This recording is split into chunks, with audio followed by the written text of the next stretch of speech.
ఇలా కూర్చోవాలి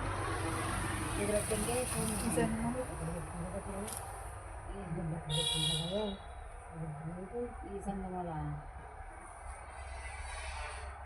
అదిచ్చిందా ఇంట్లో ఎట్టుకుంటే బయట ఎడుతుందంటే ఖాళీగా ఉంటుందనా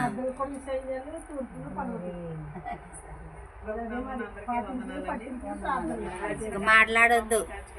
సజీవ రెక్కలలో ఉంచినందుకు దేవునికి లెక్కలేని స్తోత్రాలు చెల్లించుకుంటున్నాము.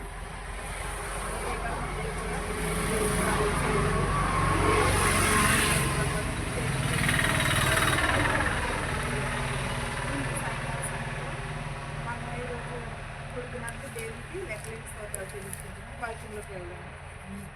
దావీదు రాసిన కీర్తనలో 97 మొదటి నుంచి 12 వచనాలు ఇలాగ రాయబడి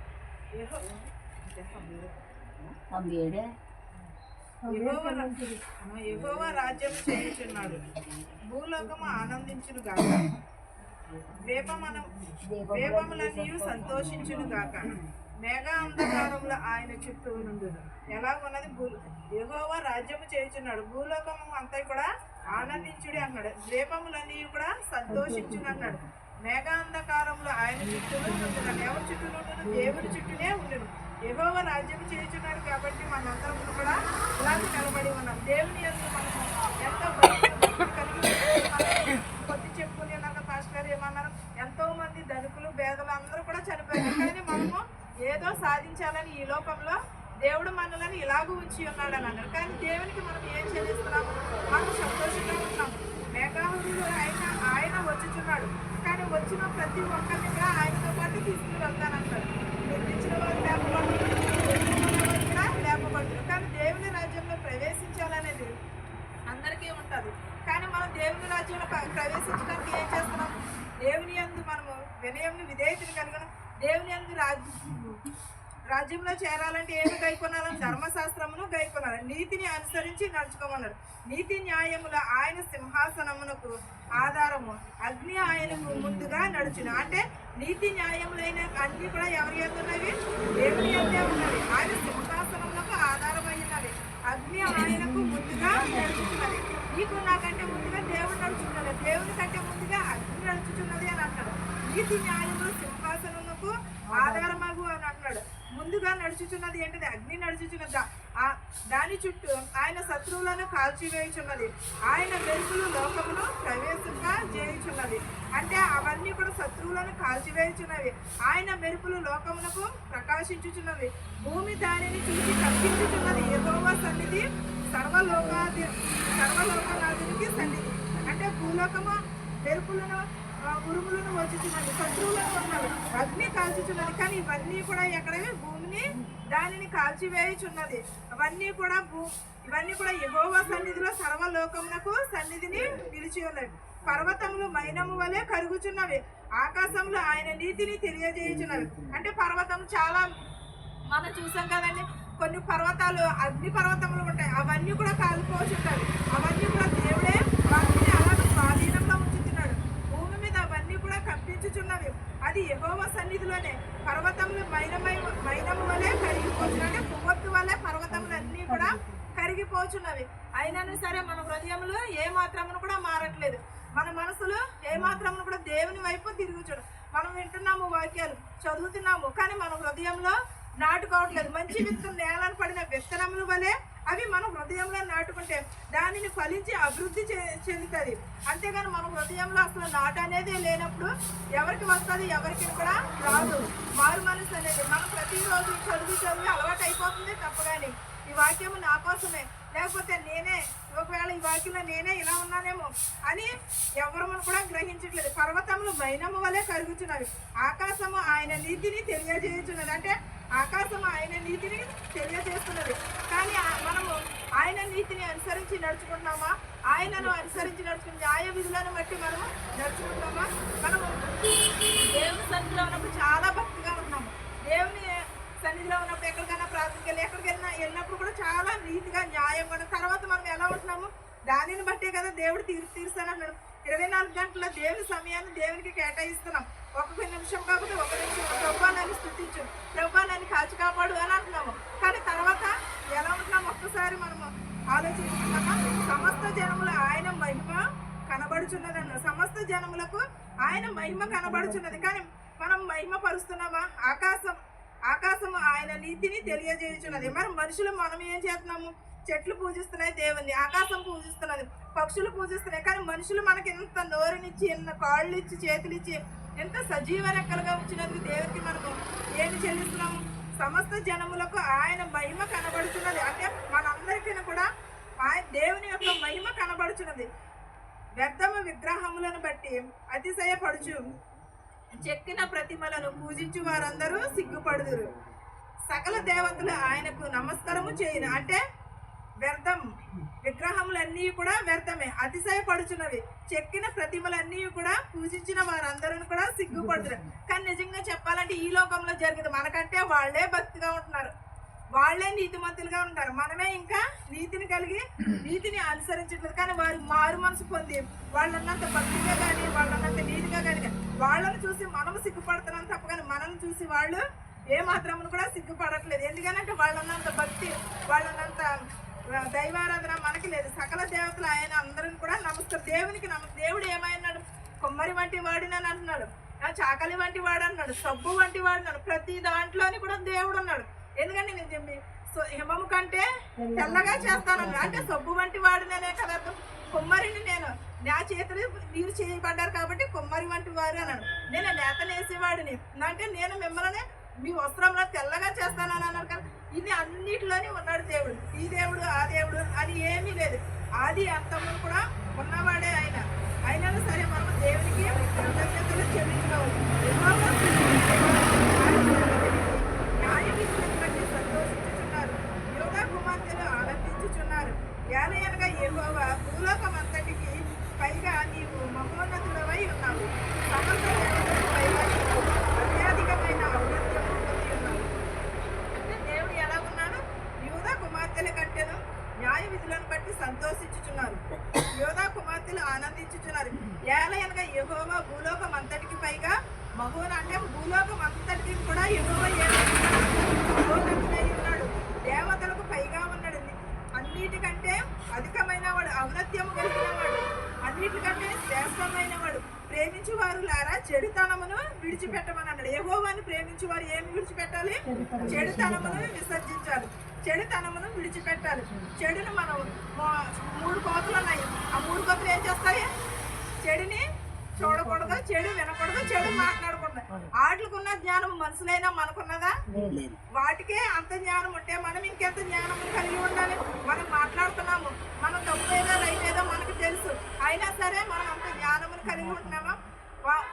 జంతువులే అంత జ్ఞానం కలిగి ఉంటే మన జ్ఞానం, దేవుడిచ్చిన జ్ఞానం ఆయన రూపంతో చేశాడు. ఆయన వాయువు పోసాడు మనకి, ఆయన జ్ఞానమునిచ్చాడు. మనం ఎంత జ్ఞానం కలిగి ఉండాలి?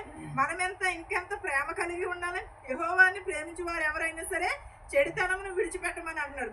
తన భక్తుల ప్రాణమునకు ఆయన కాపాడుచున్నాడు, భక్తిహీనుల చేతిలో నుండి ఆయన వారిని విడిపించుచున్నాడు. అంటే భక్తుల ప్రాణమును ఆయన కాపాడుచున్నాడు, భక్తిహీనుల చేతిలో నుండి ఆయనను వారిని విడిపించుచున్నాడు. అంటే పాపము చేయకుండా పాపము విడిచిపెట్టే దేవుడే మనలను కాచి కాపాడుతానన్నాడు.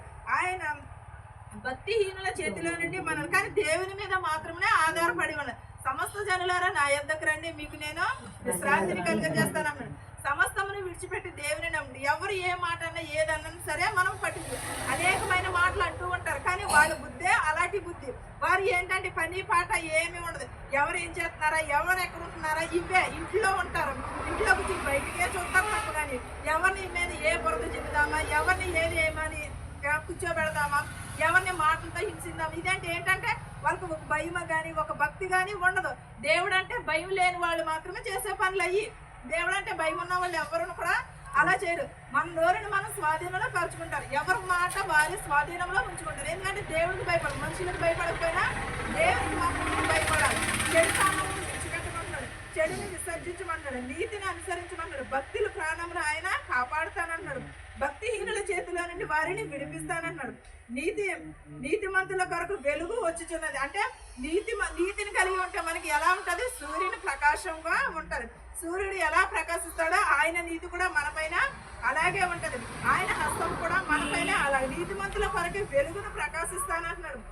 యథార్థ హృదయుల కొరకు ఆనందమును ఎత్తబడి ఉన్నది. యథార్థమైన హృదయం గలవారికి ఏం పెట్టబడి ఉన్నది? ఆనందము ఎత్తబడి ఉన్నది. నీతిమంతులారా యెహోవా యందు సంతోషించుడి, ఆయన పరిశుద్ధ నామమును బట్టి ఆయనకు కృతజ్ఞతాస్తుతులు చెల్లించుడి. యథార్థ హృదయుల కొరకే ఆయన ఆనందము విత్తబడిచున్నది అని అంటున్నాడు. మన కొరకు ఏమి విత్తబడి ఉన్నది? మన హృదయాల కొరకు ఏమి విత్తబడి ఉన్నది? దేవుని వాక్యము మనము మన హృదయంలో విత్తుతున్నామా? మనము మంచి నేల పడిన విత్తనముల వలె ఉన్నామా? ముళ్ళ పొదలలో పడిన విత్తనముల వలె ఉన్నామా? మనము పైకి అందరము భక్తిపరులమే, నేను నీతి మంత్రాలనే, మీరు అందరము నీతి మంత్రులు, కానీ మన హృదయమును బట్టి దేవుడు తీర్పు తీరుస్తానన్నాడు. నీతిమంతుల కొరకు వెలుగు ప్రకాశిస్తానని అంటున్నాడు. యథార్థ హృదయుల కొరకు ఆనందం అనే విత్తనమును విత్తబడిన మన హృదయాలలో కూడా ఆనందం అనే విత్తనం కావాలి. దేవుడు వేసే విత్తనం మన హృదయంలో నాటుకోవాలి, కానీ అవి నాటుకునే స్థలము మన హృదయంలో దేవునికి ఇస్తున్నామా? మనము ఎంత శరీరం ఉన్నది, ఇన్ని కేజీలు బరువు ఉన్నాము, ఎంత ఉన్నాము, ఎంత అందంగా తయారవుతున్నాం. దేవుని కొరకు చిన్న విత్తనము నాటుటకు మన హృదయంలో చోటు ఉన్నదా? ఎప్పుడైనా మన హృదయాన్ని మనం ఆలోచించుకున్నామా? యథార్థ హృదయమును కలిగి ఉంటున్నామా? మనము నిజంగా మనకు యథార్థమైన హృదయమును కలిగింటే మన ఇంటి నిండా నవ్వే, మన మనసులోని సంతోషమే, మన కుటుంబం అంతా కూడా వర్ధిల్లబడుతుంది, మనం కూడా వర్ధిల్లబడతాం. యోబుని చాలా శోధించింది, ఎందుకంటే దేవుడిని ఎంతైతే ఆరాధించాడో యోబు, అంతే విధంగా శాతాను కూడా అలాగే శోధించింది. అలాంటి శోధనలు వస్తూ ఉంటాయి, కానీ కడకి యోబు ఏమయ్యాడు? అధికమైన ఆశీర్వాదములు పొందాడు, మునుపటి కంటే అనేకమైన దీవెనలను పొందుకున్నాడు. మనం కూడా మన గృహాలలో కూడా అలాంటి దీవెనలు కావాలని అనుకుంటాం, కానీ మనం అంత నిరీక్షణ కలిగి ఉంటున్నామా? అంత భక్తిని కలిగి ఉంటున్నామా? మనము ఒక్కసారి మనం చెప్పడం కాదు, వినడం కాదు, నేను ఎందుకని లేకపోవాలి, యోబే అలా ఉండాలా, నేను ఎందుకని లేకపోవాలని మన హృదయంలో వస్తే అప్పుడు మనము నీతి మంత్రులు లాగానే యెహోవా యందు సంతోషిస్తాము. మనము నీతి మంత్రులు లాగానే మనము సంతోషిస్తాము. మన కుటుంబంలో సంతోషం ఉంటుంది, మన హృదయంలో సంతోషం. మనం ఎంత కిందైనా రావచ్చు, ఎంత ఆపదైనా రావచ్చు, కానీ దానిని విసర్జించుకుని మనం ఎదరికెళ్తేనే దేవుడు అంతకంటే ఆశీర్వాదం ఇస్తాడు. ఆయన పరిశుద్ధ నామమును బట్టి ఆయనకు కృతజ్ఞతాస్తుతులు చెల్లించుకోవాలి. అంటే దేవుని నామమును బట్టి మనం కృతజ్ఞతాస్తుతులు చెల్లించుకుంటే మనకి ఎంతో ఆశీర్వాదకరం. అంటే నీవు నేను దేవుని సన్నిధిలో మనం ఎంతసేపు ప్రార్థిస్తాం? తెల్లవారుజాము లేదు, ఒక జాము అంటే 3 గంటలు ప్రార్థన చేసుకుంటామా? మనము ఒక 5 నిమిషాలు 10 నిమిషాలు 3 గంటలు ఎవరి కోసమైనా చేద్దాం. మనము చేసుకునే వాళ్ళు చాలా మంది ఉన్నారు, చేసుకుంటారు, కానీ అలాగని అందరినీ కూడా చేసుకోరు అని మనం కూడా అనడానికి కూడా సరిపోం. చాలా మంది ఉన్నారు, చేసుకుంటారు. ఒక జాము 3 గంటల సేపు ప్రార్థన, ఒక జాము అయినా మెలుగుగా ఉండి ప్రార్థన చేసుకోమని అన్నాడు. ఉదయంనే లేచి ఆయన పరిశుద్ధ నామమును బట్టి మనకు ఏం కలిగిన కృతజ్ఞతాస్తుతులు కలిగినాడు. ఆయన సన్నిధిలో నిలవబడి మనము ప్రార్థన చేయించినప్పుడు అన్నీ కూడా పొందుచున్నామనే నమ్ముకోవాలి. లేకపోతే మనం నమ్మకం లేకుండా ప్రార్థించేస్తే అది ఎంతైనా సరే వ్యర్థమే. ఎంత ప్రార్థించినా సరే మనం ఎప్పుడు కూడా ప్రార్థన జీవితంనే కలిగి ఉండాలి. యెహోవా యందు కొత్త కీర్తన పాడాలి, యెహోవా యందు మనము స్తుతించాలి, దేవుని నామమున సన్నిధించాలి. మనం ఎప్పుడు కూడా తంబులతో నాట్యములతో మనం దేవుని సన్నిధికి వెళ్ళినప్పుడు చాలా జాగ్రత్త. మెయిన్ అన్నిటికంటే ముఖ్యమైనది మన ప్రవర్తన జాగ్రత్తగా ఉండాలి. మన నోటిని మనము స్వాధీనం చేసుకోవాలి. ఈ రెండు కనుక మన స్వాధీనంలో ఉంచుకుంటే సమస్తమును కూడా సాధ్యము. ఒకవేళ నువ్వు స్వాధీనం చేసుకుంటున్నావా, నీ నోరుని అని అనుకోవచ్చు. నేను లేనని మీరు అలా ఉండకూడదు కదా, నాకులాగా మీరు ఉండకూడదు. నాకంటే భక్తిని కలిగి ఉండాలి, నాకంటే నీతిమంతులు అయ్యి ఉండాలి మీరు. అంతేగాని నాకులాగా నువ్వు లేవు, మేము ఎలా ఉండము అని అంటే, నేను చెప్పేదాన్ని బట్టి వినేదానిని బట్టి అయినా సరే మన హృదయం మనల్ని గోచరిస్తుంది, మన హృదయం మనల్ని గద్దిస్తుంది. ఇంత బాగా చెప్పింది, ఇంత ఎలా మాట్లాడింది, అది లేదు అని మీకు అనిపించవచ్చు. అది లేకపోతే నాకెందుకు, నేను ఉండాలి కదా, నా మనసు ఏమైపోయింది, నా నోరు ఏమైపోయింది, నేను స్వాధీనం చేసుకోవచ్చు కదా అని మెయిన్ మనలో మనకే ఒక ఉద్రేకం, ఒక ప్రేరేపణ అనేది రావాలి.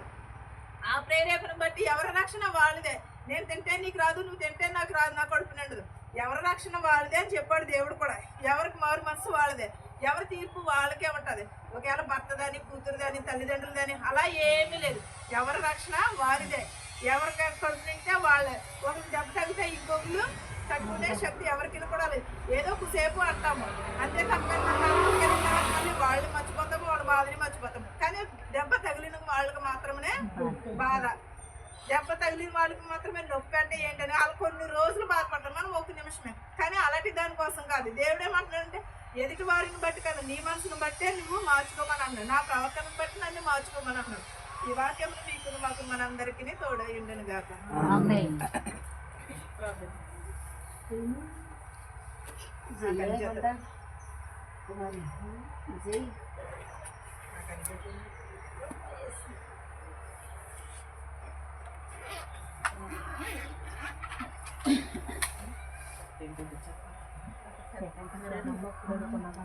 ఆయన